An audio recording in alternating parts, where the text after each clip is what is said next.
पद्मशाली समाजातील पहिले न्यायाधीश विष्णू दासरी यांच्या सेवानिवृत्ती निमित्त सन्मान. सोलापूर पद्मशाली समाजातील पहिले न्यायाधीश म्हणून विष्णू दासरी यांचे नुकतेच सेवानिवृत्ती झाल्याबद्दल त्यांच्या सोलापुरातील श्री मार्कंडेय सोशल फाउंडेशनच्या वतीने सामाजिक कार्यकर्ते म्हणून परिचित असलेल्या माजी नगरसेवक विठ्ठल कोटा यांच्या हस्ते शॉल, बुके देऊन आणि पेढे भरवून गुरुवारी सकाळी सत्कार करण्यात आला आहे.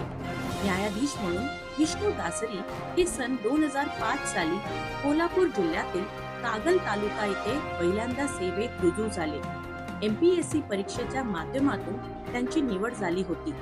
महाराष्ट्रातील जवळपास 7 तालुक्यात न्यायाधीश म्हणून कार्यरत होते. 21 वर्ष प्रदीर्घ सेवेनंतर नुकतेच सेवानिवृत्त झाले आहेत.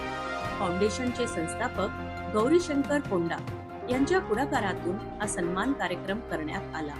यावेळी फाउंडेशनचे समन्वयक किशोर व्यंकटगिरी, प्रशांत येमुल, ओमसी पल्ली आदी उपस्थित होते. श्री मार्कंडेय सोशल फाउंडेशनच्या वतीने पद्मशाहीचे पहिले न्यायाधीश विष्णू दासरी यांच्या सेवानिवृत्त शॉल व बुके देऊन सन्मान करताना माजी नगरसेवक विठ्ठल कोटा सोबत गौरीशंकर कोंडा, किशोर व्यंकटगिरी, प्रशांत येमुल, ओमसी पल्ली आदी दिसत आहेत.